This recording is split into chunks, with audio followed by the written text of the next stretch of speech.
నమస్తే.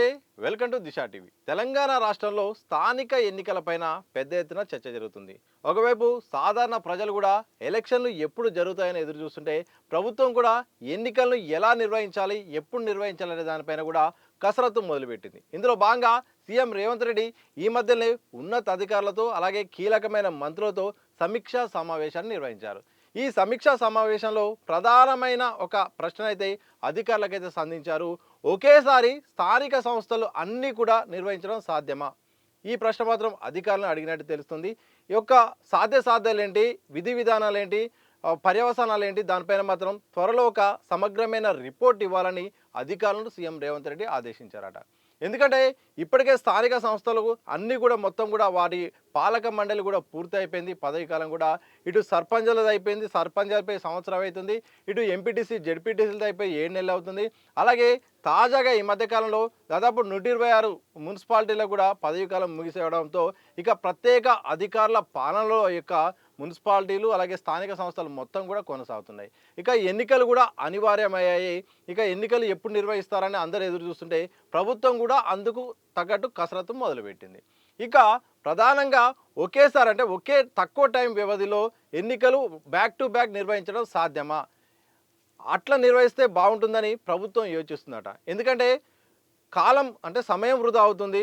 ఒకేసారి వ్యూహాలు పన్నొచ్చు. దాంతోపాటు ఈ వరుసగా ఈ యొక్క ఎన్నికల కోడ్ రావడం వల్ల అభివృద్ధి పనులకు ఆటంకమయ్యే అవకాశం ఉండడం కారణంగా ఒక నోటిఫికేషన్కు కొన్ని రోజుల వ్యవధి అంటే ఒక నోటిఫికేషన్ ఒక ఎగ్జాంపుల్ ఏంటంటే సర్పంచ్ ఎన్నికల నోటిఫికేషన్ వచ్చిన తర్వాత 4 రోజులకి మళ్ళీ ఎంపీటీసీ జెడ్పీటీసీ ఎన్నికలు వచ్చిన తర్వాత మరో 4 రోజులకు ఈ యొక్క మున్సిపాలిటీ ఎన్నికలు కనుక వస్తే మాత్రం అంటే ఒక మొత్తం అదే పని మీద ఎన్నికలు నిర్వహిస్తే బాగుంటుందని కూడా సర్కారు యోచిస్తుందట.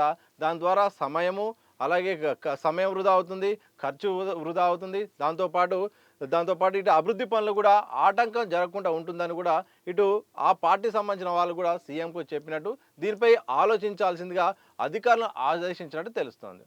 ఇక సర్పంచ్ ఎన్నికల కసరత్తు ఎలా ఉంటుంది అనే దానిపైన పెద్ద ఎత్తున చర్చ జరుగుతున్న నేపథ్యంలో ఇక అధికారులు కూడా నిర్వహణపై కూడా ఆలోచించబోతున్నారు. ఎందుకంటే సర్పంచ్ ఎన్నికలు అయితే దాదాపు 3 దశల్లో జరిగే అవకాశం ఉంటుంది. ఇక ఆ 3 దశల నేపథ్యంలో 21 రోజుల పాటు జరిగే అవకాశం ఉంటుంది. అంటే సర్పంచ్ ఎన్నికలు పూర్తి కాగానే ఎంపీటీసీ జెడ్పీటీసీ ఎన్నికలు జరిగే అవకాశం ఉంటుంది. ఆ తర్వాత ఇక మున్సిపల్ కార్పొరేషన్ ఎన్నికలు వరుసగా ఎన్నికలు నిర్వహించడానికి ప్లాన్ చేస్తుంది.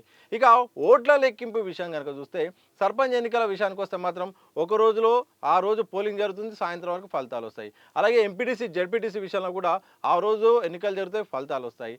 అయితే ఇక్కడ ఎన్నికల కమిషన్కు ఒక సమస్య వచ్చే అవకాశం ఉంటుంది. ఒక ఎన్నికల ఫలితాలు మరో ఎన్నికలపై పడే అవకాశం ఉంటుంది. ఎన్నికల కోడ్ వస్తుంది కారణంగా ఒకేసారి ఫలితాలు వచ్చే అవకాశం ఉన్నట్టు తెలుస్తుంది. అధికారులను కూడా ఎట్లా సాధ్యమవుతుంది ఒకేసారి మేము అంటే మార్చి 21 లోపు ఎన్నికలు నిర్వహించడానికైతే ప్రభుత్వం యోచిస్తుంది. 10th పరీక్షల కంటే ముందే నిర్వహిస్తే మాత్రం బాగుంటుంది. ఒకవైపు ఇప్పటికే 4 పథకాలు ఈ జనవరి 26వ తారీఖు ప్రారంభించాము. ఇటు రేషన్ కార్డులు అయితేంది, రైతు భరోసా అయితేంది, ఆత్మీయ భరోసా అయితేంది, ఇందిరమ్మ ఇళ్ళ పథకం అయితేంది. ఇవి దశల వారీగా ఇప్పుడు కొనసాగుతున్నాయి కాబట్టి గ్రామాల్లో కూడా వెళ్తున్నాయి కాబట్టి ఇదే వాతావరణంలో పార్టీ పట్ల కాస్త సానుకూలత ఉండే అవకాశం ఉన్న నేపథ్యంలో వీలైనంత త్వరగా అంటే ఫిబ్రవరిలోనే అయిపోతే బాగుంటుంది.